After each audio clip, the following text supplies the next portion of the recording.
अस्सलाम वालेकुम। कैसे हैं आप सब? उम्मीद करती हूँ अल्लाह ताला से कि आप लोग बिल्कुल ठीक ठाक होंगे और अल्लाह के फजल करम से मैं भी बिल्कुल ठीक ठाक हूँ। आज मैंने सोचा है कि मैं आपसे अपनी ज़िंदगी का बेहतरीन पार्ट शेयर करूँ, जो मेरे लिए एक तोहफ़े से कम नहीं था, जो अल्लाह ताला की तरफ से एक मुआज़ा था समझ ले। और वो मुआवज़ा क्या था, जो आप बेहतरीन तोहफ़ा भी कह सकते हैं, बेहतरीन मुआवज़ा भी कह सकते हैं। हमारी लाइफ में कभी एक टाइम ऐसा आता है जब हम हर तरफ से मायूस हो जाते हैं, लेकिन मायूसी गुनाह है। बेशक अल्लाह ताला की ज़ात पर यकीन रखना ही सबसे बेहतर है, और हर हाल में यकीन रखना, ईमान रखना कि बेशक अल्लाह ताला जो भी करता है वो हमारे लिए परफेक्ट होता है। अल्लाह ताला जो भी हमारे लिए करता है उससे बेहतरीन हमारे लिए कुछ हो ही नहीं सकता। बेशक अल्लाह ताला हमारा रब है, वो कभी नहीं चाहेगा हमारे लिए बुरा। बेशक वो 70 माओं से ज़्यादा प्यार करता है, लेकिन अक्सर औक़ात हम अल्लाह ताला से वो चीज़ें मांग रहे होते हैं जो अल्लाह ताला को पता होता है कि हमारे लिए नहीं बेहतर, लेकिन इंसान जो है की अक्ल पे कभी कभी पर्दा पड़ जाता है, क्योंकि इंसान अपने लिए कभी कभी वो चीज़ें मांग लेता है जो उसके लिए नहीं बेहतर, और उन चीज़ों का असर हमारी ज़िंदगी को नेगेटिव तरफ ले जाती है। जब भी मांगे अल्लाह ताला की रज़ा में मांगे। जब भी अल्लाह ताला से कोई दुआ करे, अल्लाह ताला से जब भी आप कुछ मांगे तो ये मांगे कि अल्लाह ताला तेरी रज़ा हो उस चीज़ में।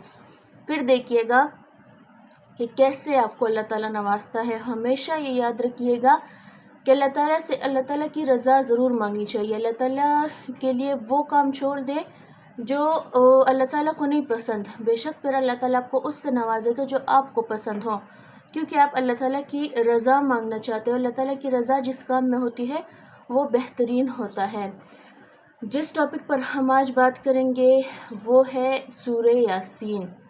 और सूरह यासीन से जिस तरह के मामलात हल होते हैं ना, जो मैंने ख़ुद देखे हैं, बेशक वो नाकाबिले यकीन है, लेकिन मैंने ख़ुद कबूल होते हुए देखा है। हम अक्सर लोगों से ये सुनते भी हैं, ये हमने देखा भी होगा कि जब कोई मुश्किल आती है इंसान पर या कोई ख्वाहिश होती है तो कुछ लोग सूरह यासीन का ख़त्म करते हैं, या तो वो फुल सूरह यासीन का होता है 41 मरतबा। लेकिन जो मैं आज आपको बताने वाली हूँ वो है मुबीनों का ख़त्म। बेशक सूरह यासीन कुरान पाक का दिल है, और जैसे इंसानी जिस्म में दिल काम करता है, अगर दिल काम करना छोड़ दे तो इंसानी जिस्म नाकारा हो जाता है। वैसे ही अल्लाह ताला ने सूरह यासीन को कुरान पाक का दिल बनाया है। और अगर आप सूरह यासीन से अपनी हेल्प लेंगे किसी काम में, या अपनी कोई ऐसी हाजात है जो पूरी नहीं हो रही, लेकिन याद रखिएगा कि अल्लाह की रज़ा शामिल होनी चाहिए। आप अल्लाह की रज़ा मांग रहे हो। मेरी एक फ्रेंड थी जिसको जाना था यूके, जिसको सेटल होना था, उसके हस्बैंड वहाँ काम करते थे, लेकिन फैमिली पाकिस्तान में ही थी। अब वो बहुत परेशान थी कि ना तो वो वहाँ जा सकती थी और ना उसके हस्बैंड जो थे वो अपनी फैमिली अफोर्ड कर सकते थे। लेकिन उन्होंने सूरह यासीन का ख़त्म शुरू किया, और यकीन कीजिएगा 2 साल तो वो कहती थी कि 2 साल में भी अगर हमारा वीज़ा लग गया तो भी हमारी लक होगी, लेकिन उनका वीज़ा सिर्फ 2 मंथ्स में आ गया था।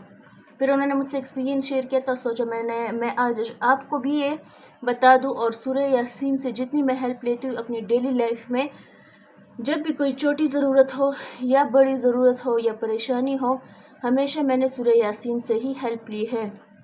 सोचा आपको भी बता दूं। तो आपने क्या करना है, पहले ये 7 मुबीनों का ख़त्म है। पहली मुबीन आती है 12 आयत पे। आपने स्टार्ट से सूरह यासीन स्टार्ट करना है, पहले मुबीन पर रुकना है, फिर दोबारा से सूरह यासीन स्टार्ट करना है, फिर दूसरे मुबीन पर रुकना है, फिर दोबारा से सूरह यासीन स्टार्ट करना है, फिर तीसरे मुबीन में रुकना है।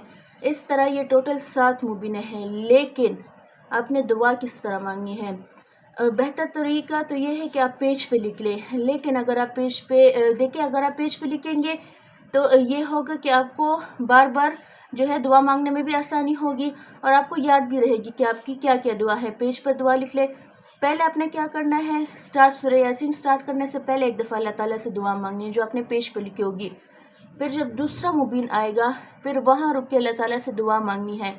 फिर दूसरे मुबीन पर, तीसरे मुबीन पर, इस तरह हर एक मुबीन पर आप रुकेंगे। تو ٹوٹل اس طرح آپ کی 7 مبینوں کی دعا تو ہو جائے گی، لیکن آپ ایک دفعہ سٹارٹ میں دعا مانگیں گے، ایک دفعہ اینڈ میں مانگیں گے، تو اس طرح ٹوٹل یہ 9 دفعہ دعا ہو جائے گی۔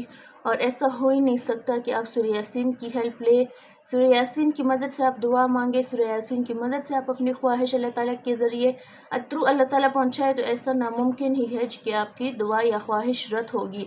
لیکن آزمائش شرط ہے، ہمیشہ اللہ تعالیٰ پر کامل یقین رکھیے گا، اللہ تعالیٰ کسی بھی سٹیج پر آپ کو مایوس نہیں کرے گا، لیکن اولاد، مال اور بیوی، زر، زن، زمین، یہ تینوں جو ہے، اور اللہ تعالیٰ نے جیسے قرآن پاک میں فرمایا ہے کہ میں تم کو آزماؤں گا تمہارے مال کے ذریعے سے، میں تم کو آزماؤں گا تمہاری اولاد کے ذریعے سے، میں تم کو آزماؤں گا تمہاری عورتوں کے ذریعے سے۔ تو ہمیشہ یاد رکھیے گا کہ آزمائش اللہ تعالیٰ کی طرف سے ہی آتی ہے، اور آزمائش ان لوگوں پر آتی ہے جو اللہ تعالیٰ کے قریب ہوتے ہیں۔ اگر آپ پر آزمائش ہے تو خوش ہو کہ آپ اللہ تعالیٰ کے چنے ہوئے بندوں میں سے آتے ہیں، آپ اللہ تعالیٰ کے پسندیدہ بندوں میں سے آتے ہیں۔ کبھی بھی مایوس نہ ہو، کبھی بھی مایوسی کی باتیں نہ کریں، ہمیشہ اللہ تعالیٰ پر کامل یقین رکھے، وہ ہم سے 70 ماؤں سے زیادہ پیار کرتا ہے، وہ ہمیں کسی سٹیج پر بھی تنہا نہیں چھوڑ سکتا، لیکن ایمان رکھنے والوں کے لیے، عقل رکھنے والوں کے لیے نشانیاں ہیں۔ امید کرتی ہوں کہ میری ویڈیو پسند آ رہی ہوگی۔ اللہ تعالیٰ آپ کو اپنے ایمان پر، پختہ ایمان پر رکھے، اللہ تعالیٰ آپ کو کامل ایمان عطا کرے، اللہ تعالیٰ آپ کو نیک اولاد عطا کرے، اللہ تعالیٰ آپ کو ڈھیر ساری عزت اور ڈھیر ساری خوشیاں دے، ہر شر، ہر غم، ہر پریشانی کو آپ تک پہنچنے سے پہلے ہی اللہ تعالیٰ اس کو برکت اور خوشیوں میں تبدیل کرے۔ جو صاحب اولاد نہیں ہے، اللہ تعالیٰ ان کو نیک اولاد عطا فرمائے اور عزتیں بانٹے، خوشیاں بانٹے، بے شک وہ آپ کی طرف ہی لوٹ کر آئیں گی۔ فلسطین اور رفح کے مسلمانوں کے لیے ڈھیر ساری دعائیں، انشاءاللہ کل ملتی ہوں آپ سے، مجھے بھی دعا میں یاد رکھیے گا۔ اللہ حافظ۔